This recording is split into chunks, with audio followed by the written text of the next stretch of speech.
5 anos. E ele é irmão da Edmara. Fique em pé, por favor, Edmara. Os irmãos do pastor Ronaldo são tantos, falar o nome vai gastar muito tempo no culto. Os irmãos, fiquem em pé, por favor. Aí, ó. Os irmãos do pastor Ronaldo são membros da igreja. Deus abençoe muito, queridos, por sentar. Obrigado em nome de Jesus aos queridos irmãos. Eu apresentei outra vez aqui o presbítero Eli. Esqueceu de me apresentar, também sou irmão dele. Então, ele tem aqui os 4 irmãos aqui na igreja, né, pastor? Deus abençoe. E através dele, vamos ouvir a palavra do Senhor. Eu creio que Deus tem uma palavra especial para o nosso coração. Fique à vontade, pastor, que Deus use em nome de Jesus. Sempre é um prazer muito grande estar aqui nessa igreja, que eu fiz parte dela há muito tempo da minha vida, e boa parte do chamado, o ministério também foi aqui nesta igreja, né? Por isso, Emerson, aí, que Deus continue falando ao seu coração a respeito desse chamado maravilhoso que Ele tem para aqueles que Ele separa e que não tem outra coisa para fazer na vida, né? É isso mesmo, e não tem outra coisa que Deus sossegue o nosso coração a não ser pregar a palavra dEle. Eu quero convidar os irmãos a abrir em Lucas capítulo 15. Lucas capítulo 15, nós vamos primeiramente ler do verso 1 até o verso 3. E depois do 11 em diante. Lucas capítulo 15. Diz assim o texto sagrado: aproximavam-se de Jesus todos os publicanos e pecadores para o ouvir. E murmuravam os fariseus e os escribas, dizendo: este recebe pecadores e come com eles. Então lhes propôs Jesus esta parábola. Agora versículo 11 em diante. Continuou: certo homem tinha 2 filhos. O mais moço deles disse ao pai: pai, dá-me a parte dos bens que me cabe. E ele lhes repartiu os haveres. Passado não muitos dias, o filho mais moço, ajuntando tudo que era seu, partiu para uma terra distante e lá dissipou todos os seus bens, vivendo dissolutamente. Depois de ter consumido tudo, sobreveio àquele país uma grande fome e ele começou a passar necessidade. Então ele foi e se agregou a um dos cidadãos daquela terra, e este o mandou para os seus campos a guardar porcos. Ali desejava ele fartar-se das alfarrobas que os porcos comiam, mas ninguém lhe dava nada. Então, caindo em si, disse: quantos trabalhadores de meu pai têm pão com fartura, e eu aqui morro de fome? Levantar-me-ei, irei ter com meu pai, e lhe direi: pai, pequei contra o céu e diante de ti. Já não sou digno de ser chamado teu filho, trata-me como um dos teus trabalhadores. E levantando-se foi para seu pai. Vinha ele ainda longe quando seu pai o avistou, e compadecido dele, correndo, o abraçou e beijou. E o filho lhe disse: pai, pequei contra o céu e diante de ti. Já não sou digno de ser chamado teu filho. O pai, porém, disse aos seus servos: trazei depressa a melhor roupa, vestiu, pondo-lhe um anel no dedo e sandália nos pés. Trazei também e matai o novilho cevado, comamos e regozijemo-nos, porque este meu filho estava morto e reviveu, estava perdido e foi achado, e começaram a regozijar-se. Vamos orar mais uma vez? Querido Deus, que tal se o Senhor, com teu Santo Espírito, vier sobre este lugar e falar a cada coração aquilo que o Senhor quer dizer nessa noite? Com toda certeza nós vamos sair profundamente abençoados desse lugar. E nós cremos que vai ser assim, por causa do teu nome, Senhor, por causa da tua santa palavra. Nós oramos que seja assim, em nome de Jesus. Amém e amém. Amém.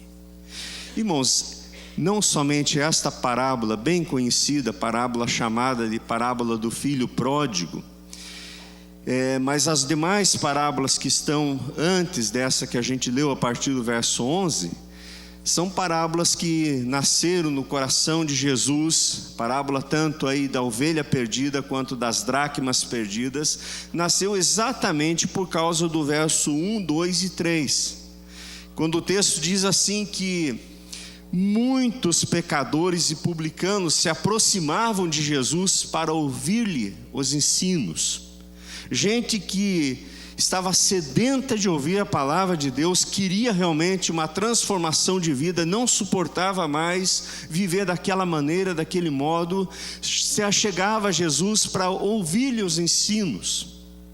E em contrapartida, havia os publicanos, os fariseus e os escribas, que estavam em contrapartida fazendo críticas a Jesus, porque ele recebia pecadores e dava atenção para pecadores, e ele convivia com gente que, do ponto de vista dos fariseus, não era digno. Se Jesus fosse tudo o que era, tudo aquilo que ele dizia ser, ele logicamente mantinha-se distante de gente como essa, pecadores, publicanos, cobradores de impostos, traidores da religião judaica e da nação judaica. Então havia ali entre Jesus e esses publicanos e pecadores, havia por outro lado também gente religiosa totalmente hostil àqueles que desejavam ouvir a palavra de Deus. Isso pode acontecer dentro da igreja. Isso acontece, aliás, dentro da igreja. Muitas vezes nós entendemos que a igreja é lugar apenas de gente certinha, gente que não tem problema. E quando nós pensamos assim, que está chegando a gente na igreja que está com a vida torta, o que o cara está fazendo aqui? O que esse sujeito está fazendo aqui? Porque aqui, afinal de contas, é lugar para quem tem reputação, gente digna. E essa não é a verdade do Evangelho, porque Jesus diz que ele veio buscar e salvar quem está perdido, gente doente. Os sãos não precisam de médico, só vai a Jesus e só é digno de estar diante de Jesus quem realmente reconhece: olha, eu estou doente, eu preciso ser curado, preciso ser tratado, preciso de uma transformação de vida. E Jesus então conta esta parábola exatamente encaixando esse pessoal dentro desta parábola. Ele encaixa aqui o filho pródigo como sendo aqueles publicanos e pecadores que vêm a Jesus. E o filho mais velho, que a gente não leu o texto, mas muito bem conhecido, o filho mais velho seriam os fariseus, seriam os intérpretes da lei, que a gente olha lá para o filho mais velho e vê que ele rejeita seu irmão quando volta, nem lhe aceita mais como irmão. E Jesus, para os bons entendedores daquela época, eu creio que aqueles fariseus entenderam muito bem a mensagem de Jesus. Jesus estava dizendo o seguinte: olha, vocês são como o filho mais velho, que nunca saíram de casa, mas na verdade nunca estiveram junto com o Pai. Nunca estiveram.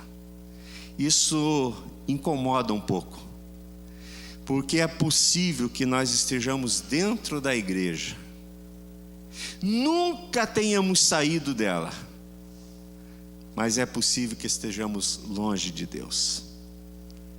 E que Deus tenha misericórdia, se for isso o caso de alguém nessa noite. Que seja uma noite de reaproximação com Deus. Eu gostaria de falar nessa noite sobre voltando para onde jamais deveria ter saído. Voltando para onde jamais deveria ter saído. Por que este filho saiu? Porque o filho chamado pródigo, que quer dizer esbanjador. A palavra pródigo, se você não sabia, pode anotar aí, quer dizer esbanjador, né? Aquele que esbanja. Por que esse filho pródigo, ele resolve sair de casa? Porque você já parou para pensar nisso? Por que ele saiu de casa? Tinha tudo na casa do pai. O pai era um fazendeiro, tinha de tudo, não faltava amor, não podia reclamar ao sair de casa, porque eu nunca tive o amor do pai. O pai só tinha dinheiro, o pai comprava tudo o que eu queria, mas o pai nunca me deu amor. Isso não é verdade aqui no texto. Até mesmo porque o pai aqui, nessa parábola, é a figura do próprio Deus. O Deus extremamente amoroso para conosco. Então, eu vou olhar do ponto de vista humano e falo assim, mas o que leva esse jovem a um dia chegar para o pai e dizer: pai, dá-me a parte que cabe dos meus bens, que ele nem tinha direito, porque o pai ainda estava vivo? E mais um agravante ainda, quem tinha a maior parte da herança era o filho mais velho. Na cultura judaica, o filho mais velho era aquele que recebia uma porção maior da herança quando o pai morria, e o pai estava muito bem vivo. O que leva então esse filho desejar receber a herança antes da hora e sair para o mundo? Seria exatamente o fascínio. O fascínio pelo mundo, o fascínio por estar longe do pai, para poder fazer coisas que junto com o pai não dá para fazer, leva muitas vezes pessoas a decidirem saírem da casa do pai, saírem longe de Deus, abandonarem até mesmo muitas vezes a igreja de Deus, não desejar mais estar no culto. Por quê? Porque deseja ter uma vida contrária à vontade do pai. Ele sabe muito bem que aquilo que ele deseja fazer na casa do pai não dá, não tem espaço para fazer. Então ele sai, ele vai longe da casa do pai. No momento em que esse jovem pede a parte que lhe cabe dos bens, ele está dizendo: pai, em outras palavras, eu estou rompendo contigo. Eu estou rompendo. Eu quero viver longe do Senhor. Quero estar distanciado, poder fazer aquilo que realmente eu desejo fazer. Não é essa a realidade de muita gente? Talvez aqui muitos estejam pensando no filho, marido, esposa, que ainda está longe de Deus, distanciado completamente da casa do pai, que não deseja de forma nenhuma conviver, porque até mesmo não suporta as implicações do reino de Deus, então deseja estar longe, distante. Talvez seja essa a realidade de muitos dos nossos queridos, muitos familiares, dos quais a gente nunca deve desistir, mas ter a mesma atitude do pai, de ficar sempre esperando. Um dia vai voltar. A figura do pai aqui nessa parábola é extremamente importante. Esse pai, eu creio que o texto deixa a gente entender o seguinte: nunca deixou de acreditar que seu filho um dia voltaria. Nunca deixou de acreditar. Teve sempre esperança, pela mesma estrada que um dia ele saiu, virou as costas para mim, um dia ele vai retornar, um dia ele vai voltar. Um grande pregador, já é falecido, Antônio Elias, creio que alguns aqui conheceram. Ele dizia o seguinte, que um filho dele, certa ocasião, se envolveu com drogas, mas ele nunca disse: meu filho está completamente perdido, porque ele sempre tinha uma esperança: esse meu filho vai voltar. E hoje o filho dele é pastor. Hoje é pastor. Voltou. Porque um pai acreditou. E não deixou de investir na vida do filho, ainda que visse o filho totalmente distante, virando as costas para ele, dizendo: pai, eu não tenho nada a ver com o teu Deus, eu não tenho nada a ver com a tua religião. Um dia, esse pai teve a felicidade de ver esse filho voltando. E sai da casa do pai exatamente porque não suporta as implicações do reino de Deus. Por que muitas vezes pessoas que estavam aqui já não estão mais? Que não suportam ouvir mais mensagem. A mesma mensagem que para alguns é uma delícia, é um bálsamo ao coração, para alguns é uma tortura, porque desejam estar longe do Pai, e daí não suportam as implicações da casa do Pai. Segundo lugar, a vida longe da casa do Pai, como é que é? Versículo 13 nos fala algumas coisas a respeito de como que é a vida longe da casa do Pai. Passados não muitos dias, o filho mais moço, ajuntando tudo que era seu, partiu para uma terra distante e lá dissipou todos os seus bens, vivendo dissolutamente. A vida longe da casa do Pai, ela tem dois momentos bem específicos. O primeiro momento é o momento da fantasia, o momento dos prazeres, aquele momento em que a pessoa acha o seguinte: agora eu me achei na vida, afinal de contas estou conseguindo fazer tantas coisas que na casa do Pai eu não conseguia fazer, a vida agora está uma delícia. Esse é o primeiro momento. Diz o texto aqui que ele viveu dissolutamente, quer dizer, viveu dado, entregue aos seus próprios prazeres, aos seus próprios desejos. Ele desejava viver da sua própria maneira e não mais segundo o coração do seu pai.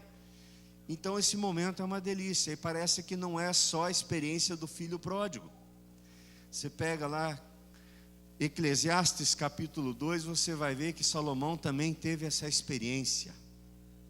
Salomão revela uma coisa, ele diz assim: olha, eu me entreguei aos meus prazeres, tudo que me dava prazer, eu acresci a minha vida, dei o luxo de viver uma vida completamente dada aos meus prazeres. Se eu desejava comprar alguma coisa, eu comprava. Se eu desejava mulheres, eu as tinha, porque afinal de contas eu era o rei. Não neguei ao meu coração tudo o que os meus olhos desejaram. Mas qual que foi a conclusão de Salomão? Alguém me ajuda aí? Tudo é vaidade, vaidade, correr atrás do vento. Correr atrás do vento. Mas foi o grande Salomão, o homem mais sábio que essa terra conheceu, tirando a pessoa do Senhor Jesus. Sem dúvida, quando a gente lê, Salomão foi lido aqui, né, Provérbios, na abertura do nosso culto, e a gente vê o quanto que esse homem era realmente um homem sábio. No entanto, teve um momento na vida de Salomão que ele estava obscurecido o entendimento e dado, entregue aos seus próprios desejos. E o filho pródigo teve esse momento de euforia, de poder fazer tudo aquilo que ele desejava, até um determinado momento em que faltou os recursos. Chegou um momento que acabou o dinheiro. Acabou o dinheiro, acabou os amigos também. Começa então o segundo momento da sua vida, um momento de penúria na vida daquele jovem. Acaba-lhe o dinheiro, acabam-lhe os amigos, acabam a própria comida, e diz o texto que ele vai só descendo. É a mesma coisa que acontece hoje com quem se afasta do Pai, quem se afasta do Deus que a gente cantou, um cântico tão bonito, né? Eu não conhecia esse cântico que a gente cantou, tão maravilhoso, que fala da grandiosidade de um Deus que tem abundâncias e abundâncias e abundâncias, e essas abundâncias nunca acabam. E ele se afasta desse Deus e agora começa a experimentar a realidade humana, porque a realidade humana é terrível. Do outro lado, não da parte do Deus, mas da parte do homem, o que sobra é falta, falta e falta. Sem Deus, a gente não faz nada, absolutamente nada. Sem Deus a gente não tem absolutamente nada. É um pobre, miserável, cego, não sabe para onde vai. E essa é a realidade do filho pródigo agora.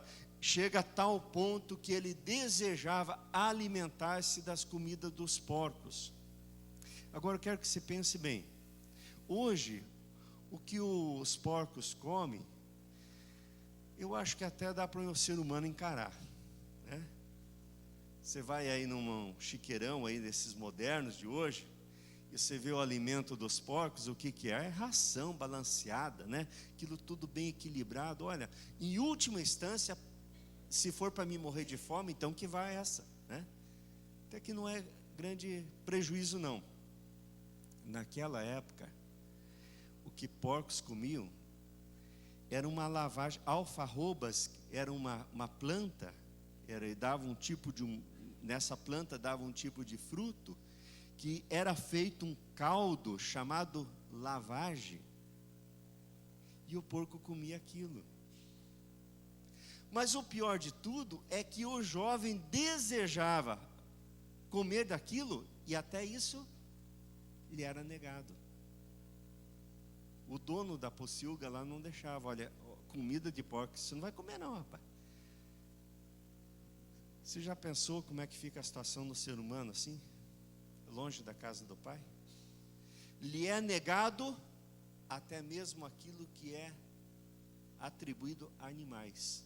Lhe é negado. Essa é a figura do distanciamento, quando alguém resolve distanciar-se da casa do Pai.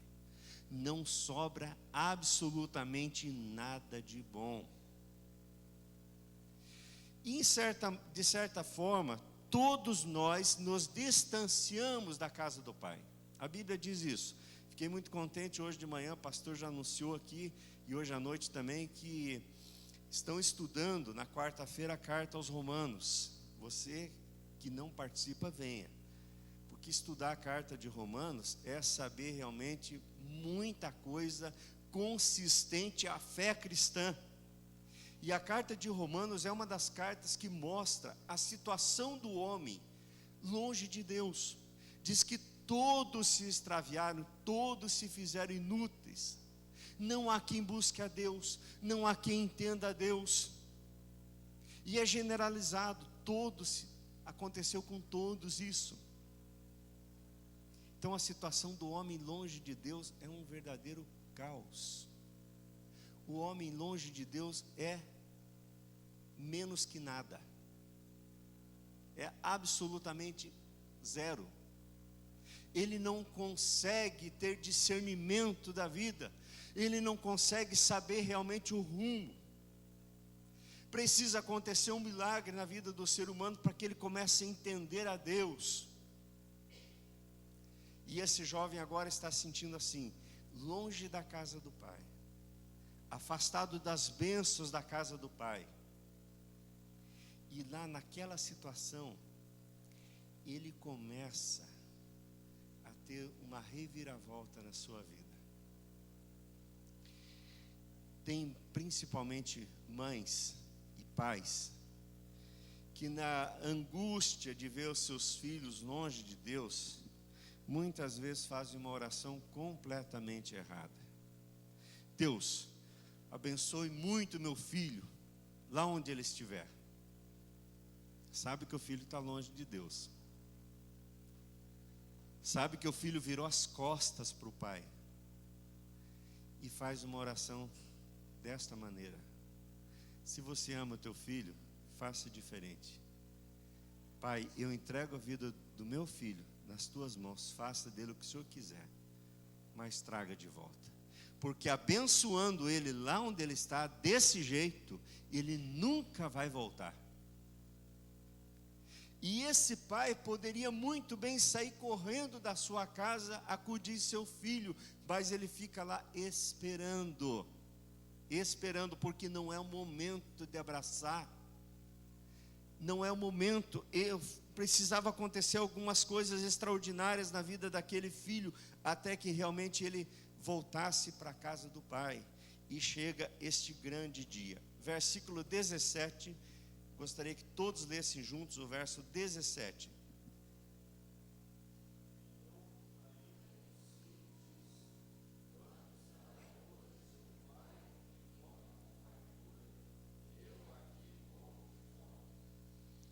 Primeira coisa que precisa acontecer para que você retorne para a casa do Pai, para que a gente veja nossos filhos retornando à casa do Pai, precisa cair em si. Esse é o caminho de volta. Como é que acontece o caminho de volta? É quando cai em si. A palavra de Jesus à igreja de Éfeso, capítulo 2 de Apocalipse, diz assim: lembra-te de onde caíste, arrepende-te e volta à prática das primeiras coisas. A primeira coisa que precisa acontecer na vida do ser humano é que ele precisa cair em si, senão ele não volta. A volta para a casa do Pai precisa ser marcada por este momento tão importante, onde ele começa a reconhecer a sua miséria. Eu aqui estou miserável, e eu sou filho.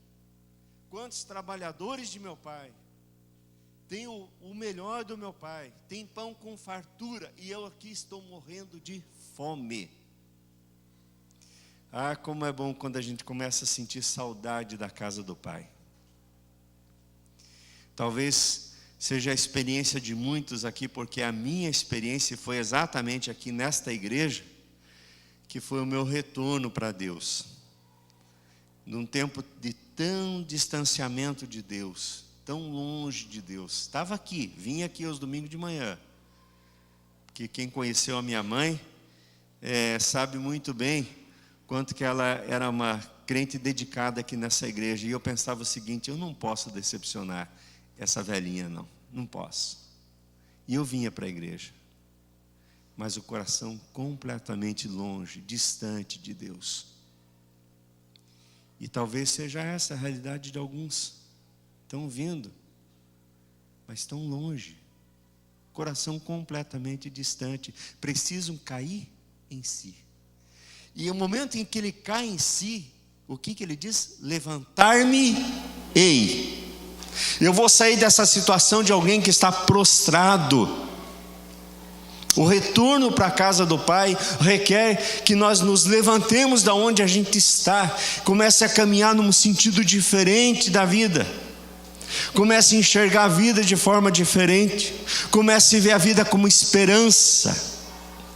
O caminho de volta para a casa do Pai é um caminho maravilhoso, mas é um caminho árduo, não é fácil.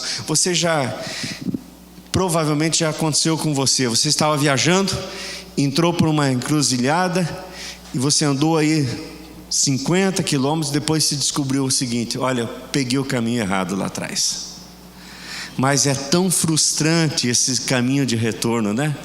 Até pegar novamente aquele caminho certo é uma frustração, porque você fica pensando o seguinte: aonde eu já poderia estar se eu tivesse pego o caminho certo? Agora eu tenho que retornar até aquele ponto para que eu possa pegar o caminho certo. Com Deus é a mesma coisa, não tem atalho. Eu vou longe de Deus. Mas daí eu dou um pulinho aqui, acerto toda a minha vida. Não tem todo um caminho de volta que precisa ser percorrido por nós até a casa do Pai. Este caminho não é fácil. Por que o filho demorou tanto para vir? Porque talvez ele tenha pensado o seguinte: eu entrei nessa sozinho, eu vou dar conta de sair sozinho. Tem gente iludida, achando que vai dar conta de sair sozinho, e não sai. É só quando a gente se depara com o Pai é que realmente a gente consegue forças necessárias para ter uma mudança de vida, mas precisa ter todo esse caminho de volta até a casa do Pai. Eu quero falar isso para a igreja em termos de fervor. Talvez você lembre de um tempo na tua vida em que você já foi muito fervoroso com Deus, onde coisas de Deus, coisas espirituais tinham um sentido tão especial, e hoje parece que é um negócio lá do passado. Sabe aquela pessoa que vive só do passado? Tinha um tempo que era uma delícia a igreja, né? Eu fazia isso, mais aquilo, eu estava envolvido. Mas por que não pode voltar isso? Volta à prática das primeiras obras. A igreja de Éfeso é um exemplo muito claro desta realidade. Uma igreja que tinha caminhado bem com Deus, mas agora estava tão distante, e Deus estava falando o seguinte para aquela igreja: volta à prática das primeiras coisas, porque o teu lugar é aqui. O teu lugar é junto com o Pai. Então levantou-se, tomou a decisão, e agora ele volta completamente diferente. Como é que ele sai da casa do pai? Pai, dá-me a parte que cabe dos meus bens, eu tenho direitos. E eu vou sair, eu vou cuidar da minha vida do meu jeito, porque do teu jeito não está dando para mim. Diz o texto que agora ele volta humildemente: Pai, eu já não sou digno. Trata-me como um dos teus empregados. Se o Senhor me tratar assim, já está muito bom. Mas nós encontramos no texto uma outra realidade. Encontramos no texto, no verso 22, o pai chamando os empregados e dizendo o seguinte: olha, gente, vamos fazer uma festa. Vamos fazer uma grande festa, porque esse meu filho estava morto e reviveu, estava perdido e foi achado. E começaram a regozijar-se. E diz no verso 22 que ele dá ordem aos seus servos: ó, trazei depressa uma sandália para colocar nos pés, um anel no dedo. Vamos trazer roupas novas. Esse meu filho precisa ser renovado. Você tem ideia como é que esse filho deve ter chego lá? Alguém aqui já trabalhou com porcos? Tem alguém aqui que já fez isso? Você já lidou com isso? Será que só eu mesmo? Eu, no tempo que eu fiz técnico agrícola lá em Instituto Cristão em Castro, o primeiro ano inteirinho a gente acordava às 6 da manhã e ia limpar a pocilga. Gente, você toma banho depois, aquilo não sai, fica impregnado. A gente tinha uma ala do refeitório que era a ala dos pocilguentos, né? Você não podia misturar com os outros, porque os outros não suportavam tomar café junto com alguém que lidou na pocilga, por mais que tenha tomado um banho. Se imagine como é que esse jovem volta para casa cheirando mal. É assim que Deus recebe a gente. De certa forma, todos nós cheiramos muito mal diante de Deus, mas Deus recebe a gente desse jeito, e Ele diz assim: olha, traga roupa nova, vamos vestir esse filho que está chegando com roupas novas. E o nosso vestuário é a justiça de Cristo. Para nós estarmos bem vestidos diante de Deus, temos que estar vestidos da justiça de Cristo, reconhecendo: eu não sou digno, mas esse meu Pai me recebe, e Ele me veste novamente com uma roupagem bacana, uma roupagem que me dá condições de estar em qualquer lugar, como representante da sua família. E Ele diz mais: traga um anel para pôr no dedo. Anel significa filiação. Esse meu filho continua sendo meu filho. Engraçado que o irmão mais velho já descartou, já não era mais meu irmão. Quando ele reclama no texto, na sequência do texto, ele começa a reclamar do pai, e ele diz assim: este teu filho. Ele não diz assim: este meu irmão. Mas o pai continua dizendo: este meu filho. Estava perdido e foi achado. E ele diz mais: ponde sandália nos pés, porque quem anda descalço é escravo. E agora ele é livre. Ele é livre para ir e vir, porque ele é meu filho. E quem está debaixo do senhorio de Cristo está livre, está liberto. Cristo nos liberta para vivermos uma vida em potencial de liberdade realmente na sua presença. Isso é que Deus faz. E daí o texto termina dizendo o seguinte: começaram a regozijar-se. Houve o quê? No céu, uma alegria intensa. por um pecador que se arrepende. A festa no céu. Você tem festejado quando entram pessoas aqui nesse lugar e começam a conhecer a maravilhosa graça de Cristo e começam a fazer parte desse povo de Deus? Isso tem sido motivo de alegria para você? Ou será que a gente fica ainda como o filho mais velho, olhando e dizendo o seguinte: será que isso aqui é o lugar dessa pessoa? Deus tenha misericórdia de nós, possamos nos alegrar com pessoas que outra hora estavam lá no mundo, perdidas, sem Deus, mas agora estão sendo recuperadas, estão salvas em Cristo Jesus, prontas para glorificarem a Deus juntamente conosco neste lugar. Que esse lugar seja um lugar de portas abertas e que cada um esteja empenhado realmente em buscar pessoas que distanciaram da casa do Pai e que devem voltar, porque o melhor lugar para viver é junto com o Pai. O melhor lugar para viver é junto com o Pai. E diz aí: começaram a regozijar-se. Houve festa.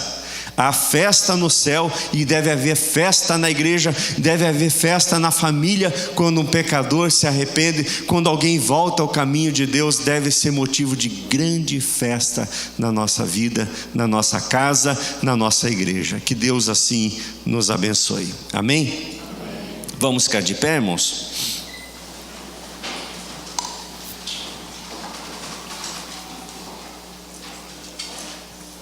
Curve tua cabeça neste momento. Queria que primeiramente agora você pensasse em você mesmo. Como é que você está vivendo a tua experiência cristã? Você está vivendo uma vida junto com o Pai? Uma vida de intimidade com Deus realmente? Ou você tem apenas o hábito de vir à igreja? Que Deus nos livre de sermos igrejeiros. Que Deus nos livre de sermos como os fariseus da época de Jesus, que estavam na igreja, conheciam até a Bíblia, mas o coração estava longe de Deus. Senhor Deus, traga o nosso coração cativo a Ti, Senhor, para que possamos, ó Deus, ter realmente um desejo profundo de viver na Tua presença, que possamos, ó Deus, entender que o melhor lugar é viver juntamente com o Senhor, é viver na Tua presença, é viver na Tua casa, é fazer parte do rebanho do Senhor. Que não haja prazer maior na nossa vida, Senhor, do que estar na Tua presença, Pai. Que possamos, ó Deus, viver a nossa vida de fé, não somente no domingo à noite, não somente no domingo de manhã, mas possamos viver todos os momentos da nossa vida intensamente na Tua presença, Senhor. Mas, ó Deus, nós queremos lembrar também de tantas pessoas que estão longe do Senhor. Pai, muitos dos nossos familiares que poderiam estar aqui, Senhor, que poderiam muito mais do que estar aqui, poderiam estar com o Senhor, mas estão longe de Ti. Pai, tenha misericórdia. Usa as nossas vidas, usa a vida de cada irmão aqui, ó Pai, para sermos um instrumento, para resgatar pessoas que estão longe do Senhor, mas que precisam, ó Pai, retornar ao Pai. Ó Deus, abençoa a Tua igreja, que ela seja extremamente cativante e as pessoas não suportem viver longe do Senhor. Ajuda, Deus, batiza essa igreja com esse amor profundo, amém, com essa graça, ó Deus, de olharmos para pecadores com misericórdia, amém, e desejarmos que eles também sejam alcançados pelo Senhor. Nós oramos que seja assim, ó Pai, em o nome de Jesus, amém e amém. Amém. Amém. O irmão pode assentar, pastor Dinaldo. Amém, graças a Deus. Pastor Ronaldo, obrigado. Vamos cantar mais uma vez, Todos Necessitam, para encerrar essa canção que o pastor fez menção. Vamos ficar em pé mais uma vez, os irmãos acabaram de assentar, mas vamos encerrar cantando esta canção, depois a bênção apostólica, ela fala que todos necessitam de graça, de perdão, de restauração, de um amor perfeito. Vamos adorar ao Senhor, vamos bendizer ao Senhor, em nome de Jesus, mais uma vez. Cante, solte a sua voz para o Senhor.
Deus, por esta noite. Obrigado, ó Pai, pela Tua palavra que nos foi pregada, ministrado, ó Deus, em nome do Senhor. Obrigado, ó Pai, por tudo que aconteceu aqui.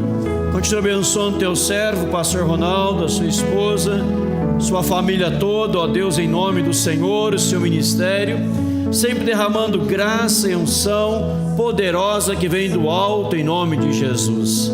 Que esta palavra, ó Pai, não fique apenas na mente ou nos ouvidos, mas que possa penetrar no coração e causar profunda mudança e um reencontro com o Senhor.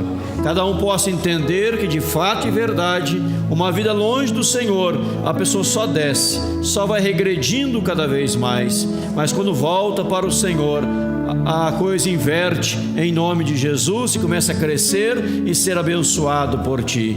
Graças te damos, ó Pai, em nome do Senhor. Dê a todos uma semana, ó Deus, muito abençoada.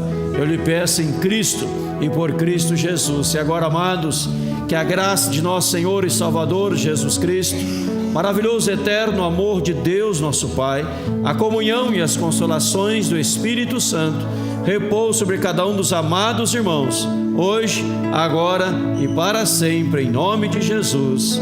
Amém, Senhor. Dê um abraço ao seu lado. Deus abençoe. O pastor Ronaldo irá comigo à porta para cumprimentar os irmãos.